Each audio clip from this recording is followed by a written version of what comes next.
Hi all, మనకి ఇంకో కొత్త నోటిఫికేషన్ రావడం జరిగింది. సో, ఈ యొక్క నోటిఫికేషన్ డీటెయిల్స్ అన్నీ కూడా మనం ఈ వీడియోలో డిస్కస్ చేద్దాం. ఈ వీడియో చూడండి.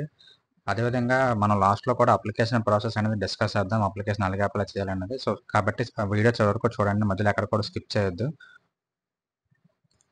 చాలా మందికి అప్లికేషన్ ప్రాసెస్‌లో డౌట్ ఉంటున్నాయి. మనకి కింద కామెంట్ సెక్షన్‌లో కామెంట్ చేస్తున్నారు. సో, అందుకే లాస్ట్ వీడియో చివరిలో మీకు చెప్తాను అప్లికేషన్ ఎలా అప్లై చేయాలి మొత్తం అన్నీ కూడా డీటెయిల్‌గా ఎక్స్‌ప్లెయిన్ చేస్తాను. సో, ఎవరు కూడా వీడియో స్కిప్ చేయకుండా చూడండి చివరి వరకును. సో, ముందుగా మన నోటిఫికేషన్ చూసుకుంటే మనకి ministry of electronics and information technology అంటే ఇది గవర్నమెంట్ ఆఫ్ ఇండియా సంస్థ అనమాట. సో, అక్కడి నుంచి మనకి నోటిఫికేషన్ రావడం జరిగిందనమాట. యాక్చువల్‌గా నోటిఫికేషన్ ఎవరు రిలీజ్ చేశారంటే Bhaskaracharya national institute for space applications and Jio informatics అనమాట. సో, వాళ్ళ నుంచి మనకి ఒక నోటిఫికేషన్ రిలీజ్ చేశారు. సో, టోటల్ వేకెన్సీ వచ్చేసరికి టోటల్‌గా 100 వేకెన్సీస్ అనమాట మొత్తం. ఓకేనా. సో, ఈ యొక్క నోటిఫికేషన్ డీటెయిల్స్ అన్నీ కూడా మనం వీడియోలో డిస్కస్ చేద్దాం. అండ్ అలాగే ఈ యొక్క నోటిఫికేషన్‌కి మనకి ఎటువంటి ఫీజు లేదు. ఎటువంటి ఎగ్జామ్ కూడా లేదు. మీరు జస్ట్ డైరెక్ట్‌గా అప్లై చేసి మీరు షార్ట్ లిస్ట్ చేస్తే మీకు ఆటోమేటిక్‌గా జాబ్ వచ్చేసినట్టే. సో, కాబట్టి ఈ వీడియో ప్రతి ఒక్కరికి యూజ్ అవుతది. వీడియోని లైక్ చేసి వీడియో చూడండి. ఎందుకంటే ఈ యొక్క వీడియో ప్రతి ఒక్కరికి ఈ యొక్క జాబ్ నోటిఫికేషన్ ప్రతి ఒక్కరికి యూజ్ అవుతదనమాట. సో, జస్ట్ మీ యొక్క క్వాలిఫికేషన్స్ మ్యాచ్ అయితే ఏజ్ క్రైటీరియా మ్యాచ్ అయితే మీరు ఈజీగా హ్యాపీగా అప్లై చేసుకోవచ్చనమాట. ఓకేనా. సో, ముందుగా మనం ఇక్కడ చూసుకుంటే నేమ్ ఆఫ్ ది పోస్ట్ చూసుకుంటే మనకి యంగ్ ప్రొఫెషనల్ 1 అదేవిధంగా యంగ్ ప్రొఫెషనల్ 2 అనమాట. సో, ఈ యొక్క 2 పోస్ట్‌లకి మనకి నోటిఫికేషన్ రిలీజ్ చేయడం జరిగింది. సో, యంగ్ ప్రొఫెషనల్ 1కి మనకి చూసుకుంటే 90 వేకెన్సీస్ ఉన్నాయి. సో, అదేవిధంగా యంగ్ ప్రొఫెషనల్ 2కి మనకి 10 వేకెన్సీస్ ఉన్నాయన్నమాట. సో, టోటల్‌గా 100 వేకెన్సీస్ అనమాట. అలాగే ఏజ్ విషయం చూసుకుంటే మనకి మినిమమ్ వచ్చేసరికి 22 ఇయర్స్ అనమాట. అదేవిధంగా మాక్సిమం వచ్చేసరికి 26 ఇయర్స్. సో, ఎవరైతే 22 నుంచి 26 బిట్వీన్ ఉంటారో ఆ ఒక పర్సన్స్ ప్రతి ఒక్కరు కూడా ఈ యొక్క నోటిఫికేషన్‌కి అప్లై చేసుకోవచ్చు అనమాట. సో, అదేవిధంగా మనం ఎడ్యుకేషన్ క్వాలిఫికేషన్ చూసుకుంటే సో, ఎవరైతే BE or BTech in computer science అలాగే ఇన్ఫర్మేషన్ టెక్నాలజీ లేదంటే ఆర్టిఫిషియల్ ఇంటెలిజెన్స్ లేకపోతే డేటా సైన్స్ వీటిలో చేసి ఉంటారో విత్ అట్‌లీస్ట్ 60% మార్క్స్. సో, వాళ్ళు ఖచ్చితంగా హ్యాపీగా ఈ యొక్క యంగ్ ప్రొఫెషనల్ 1కి అప్లై చేసుకోవచ్చు. సో, అదేవిధంగా యంగ్ ప్రొఫెషనల్ 2కి చూసుకుంటే ఎంఈ ఆర్ ఎంటెక్ అనమాట. So, with at least 60% marks in the qualifying degree. So, ఈ యొక్క క్వాలిఫికేషన్ ఉన్న వాళ్ళు యంగ్ ప్రొఫెషనల్ 2కి హ్యాపీగా అప్లై చేసుకోవచ్చు అనమాట.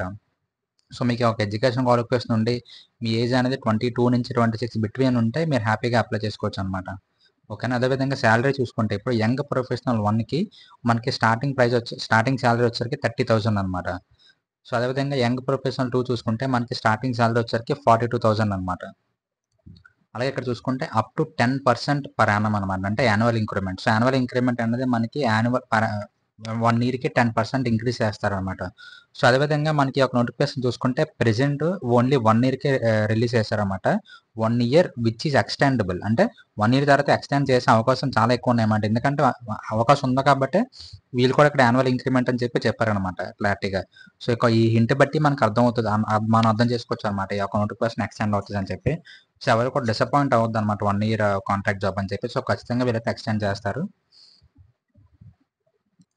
అదేవిధంగా మనకి అప్లికేషన్స్ అనేవి స్టార్ట్ అయిపోయాయి. అలాగే ఎండ్ డేట్ వచ్చేసరికి మనకి 17థ్ అక్టోబర్ అనమాట. సో, మీరు అక్టోబర్ 17థ్ లోపు ఈ యొక్క నోటిఫికేషన్‌కి అప్లై చేయాలనమాట. సో, అప్లికేషన్స్ ఆల్రెడీ స్టార్ట్ అయిపోయాయి.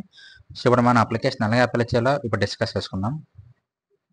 సో, మీకు అప్లై లింక్ కింద డిస్క్రిప్షన్‌లో ప్రొవైడ్ చేస్తాను. సో, మీరు అక్కడి నుంచి క్లిక్ చేస్తే మీకు కూడా ఇదే వెబ్‌సైట్ లోడ్ అవుతదనమాట. బీఎస్ఏజీ యంగ్ ప్రొఫెషనల్ స్కీమ్ అని చెప్పి. సో, ఇక్కడ చూసుకుంటే guidelines apply for young professional 1, apply for young professional 2 ఉంది కదా! సో, ఇక్కడ మీరు గైడ్‌లైన్స్ క్లిక్ చేస్తే ఇప్పుడు నేను చూపించిన నోటిఫికేషన్ మీకు ఓపెన్ అవుతుందనమాట. సో, ఈ యొక్క నోటిఫికేషన్ మీకు ఓపెన్ అవుతది గైడ్‌లైన్స్ క్లిక్ చేస్తే. అదేవిధంగా apply for young professional 1 click చేస్తే మీకు యంగ్ ప్రొఫెషనల్ 1 అనే జాబ్‌కి మీరు అప్లై చేయడానికి ఫార్మ్ ఓపెన్ అవుతుందనమాట. సో, అదేవిధంగా apply for young professional 2 click చేస్తే మనకి యంగ్ ప్రొఫెషనల్ 2 జాబ్‌కి అప్లై చేయడానికి ఫార్మ్ ఓపెన్ అవుతుందనమాట. సో, ఇప్పుడు మన యంగ్ ప్రొఫెషనల్ 1 జాబ్ క్లిక్ చేస్తే ఈ విధంగా మీకు అప్లికేషన్ ఫామ్ ఓపెన్ అవుతుందనమాట. సో, ఇందులో మనకి 3 స్టెప్స్ ఉంటాయన్నమాట. Candidate details, education details, upload. Upload అంటే మన డాక్యుమెంట్స్ అప్‌లోడ్ అనమాట. సో, మీరు ఈ 3 స్టెప్స్ కంప్లీట్ చేసి అప్లై చేసుకోవచ్చు. అండ్ అదేవిధంగా మీకు ఎగ్జామ్ అనేది ఏముండదు. అప్లికేషన్ ఫీస్ కూడా ఏముండదన్నమాట. కంప్లీట్‌గా ఫ్రీ.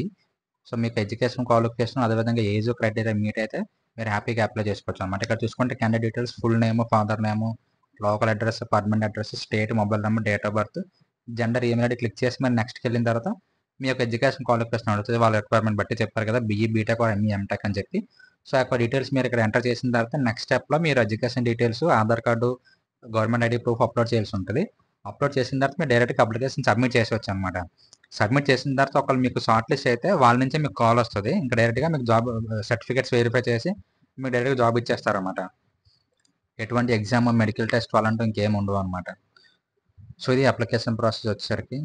అలాగే నాకు ఒక చిన్న రిక్వెస్ట్ అనమాట. ఏంటి అంటే మీరు కామెంట్స్లో చెప్పండి నెక్స్ట్ వీడియోలో ఏ జాబ్ టైప్ కావాలో. సో నేను అది రీసెర్చ్ చేసి మీకు ప్రాసెస్ ప్రిపేర్ చేసి మీకు వీడియో చేస్తాను అనమాట. సో అంటే మీరు ఏ జాబ్ నోటిఫికేషన్ ఎక్స్పెక్ట్ చేస్తున్నారో, లేకపోతే వర్క్ ఫ్రమ్ హోమ్ ప్రిఫర్ చేస్తున్నారో ఏంటి అనేది మీరు కామెంట్ సెక్షన్లో కామెంట్ పెడితే నేను ఆ యొక్క నోటిఫికేషన్ గురించి, లేకపోతే ఆ యొక్క జాబ్స్ గురించి నేను రీసెర్చ్ చేసి ప్రిపేర్ చేసి మీకు వీడియో చేస్తాను అనమాట. సో అదేవిధంగా మన ఇలాంటి మంచి మంచి జాబ్ నోటిఫికేషన్స్ మీరు వీడియోస్ మిస్ అవ్వకుండా ఉండాలంటే మన ఛానల్ సబ్స్క్రైబ్ చేసుకోండి. అదేవిధంగా బెల్ ఐకాన్ ఆన్లో పెట్టుకుంటే నేను అప్లోడ్ చేసిన వీడియోస్ ప్రతిదీ కూడా మీకు వెంటనే నోటిఫికేషన్ వస్తుంది. సో దట్ మీరు వెంటనే అప్లై చేయొచ్చు అనమాట. ఇది కూడా ఎందుకు చెప్తున్నానంటే మనకి చాలామంది ఓల్డ్ వీడియోస్కి కామెంట్ పెడుతున్నారు అనమాట. సో అప్లై ప్రాసెస్ ఏంటి, అలాగే అప్లై చేయాలి, ఇంకా డేట్ ఉందా, నోటిఫికేషన్ అలాగే నోటిఫికేషన్ డేట్ లాస్ట్ డేట్ ఎప్పటి వరకు ఉందని చెప్పి. సో అదేంటంటే వాళ్ళు కామెంట్ చేసే టైంకి వాళ్ళ అప్లికేషన్ ప్రాసెస్ అయిపోతుంది అనమాట. సో ఆ విధంగా అలా ఆ ఒక పర్టికులర్ జాబ్ నోటిఫికేషన్ మిస్ అయిపోతున్నారు. సో మీరు మన ఛానల్ సబ్స్క్రైబ్ చేసుకొని నోటిఫికేషన్ ఆన్లో పెట్టుకుంటే మీకు నేను వీడియో అప్లోడ్ చేసిన వెంటనే మీకు నోటిఫికేషన్ వస్తుంది. సో మీరు వెంటనే అప్లై చేసుకోవచ్చు అనమాట. ఓకేనా. సో అందుకే మీకు సబ్స్క్రైబ్ చేసుకొని నోటిఫికేషన్ బెల్ ఐకాన్ ఆన్లో పెట్టుకోమని చెప్తున్నాను. సో ఈ యొక్క నోటిఫికేషన్ డీటెయిల్స్ గురించి అంటే, ఇంకా ఈ యొక్క నోటిఫికేషన్ డీటెయిల్స్ గురించి మీకు ఏమైనా డౌట్స్ ఉంటే కింద కామెంట్ సెక్షన్లో కామెంట్ చేయండి. నేను డెఫినెట్గా రెస్పాండ్ అవుతాను. అండ్ ఈ యొక్క నోటిఫికేషన్ డీటెయిల్స్ ఇంతే. And thank you so much.